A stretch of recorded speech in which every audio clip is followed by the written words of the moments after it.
आज मैं आपको जीवन के कुछ अनमोल सत्य के बारे में बतला रहा हूँ। जिस प्रकार पिता का पुत्र के जीवन में स्थान होता है, उसी प्रकार गुरु का अपने शिष्य के जीवन में स्थान होता है। जैसे पिता अपने संतानों को जीवन वर्धन के पथ पर बढ़ने में दिशा निर्देश देते हैं, उसी प्रकार गुरु अपने शिष्यों को ज्ञान वर्धन का पथ बतलाते रहते हैं। आज मैं आपको ऐसे ही एक गुरु और शिष्य की वार्तालाप जो ज्ञान से भरा हुआ है बतलाने का प्रयास कर रहा हूँ। एक दिन की बात है, एक शिष्य अपने गुरु से पूछता है, गुरुदेव कृपा कर बताएं इस धरती पर कितने तरह के मनुष्य हैं और उसकी प्रकृति क्या है। गुरुदेव इस प्रश्न का उत्तर कुछ इस प्रकार देना चाहते थे। उन्होंने शिष्य से कहा, तुम एक नमक का, दूसरा कपड़े का और तीसरा लकड़ी का पुतला बनाकर ले आओ, फिर मैं समझाता हूँ। शिष्य थोड़ी देर में तीनों पुतले को ले आया। गुरुदेव बोले, तीनों को एक बर्तन पानी में डुबो दो। शिष्य तीनों पुतले को बाल्टीन के पानी में डुबो दिया। थोड़ी देर बाद गुरुदेव बोले, तीनों पुतलों को बाहर निकाल कर ले आओ। जब शिष्य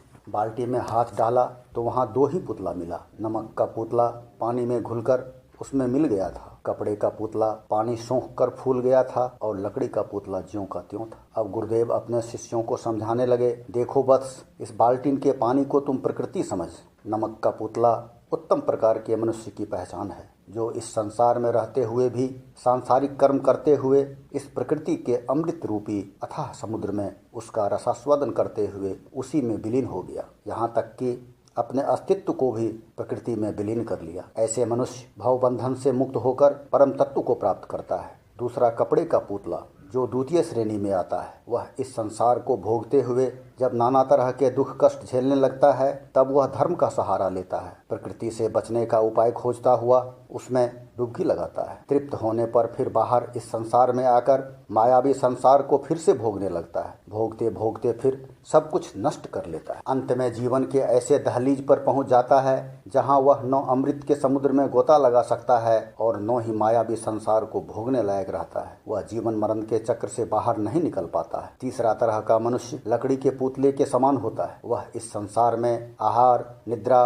और मैथुन में ही लिप्त रहता है। उसके ऊपर न ही धर्म का न ही कर्म का कोई असर होता है। ऐसे मनुष्य को पशु की श्रेणी में रखा गया है। इस प्रकार के मनुष्य बार बार इस संसार में अलग अलग योनियों में जन्म लेकर इस संसार को भोगते हैं। इन बातों को सुनने के बाद सारे शिष्य गुरुदेव को प्रणाम कर बोले, आज मैं आपकी कृपा से इस संसार के रहस्य को समझ पाया।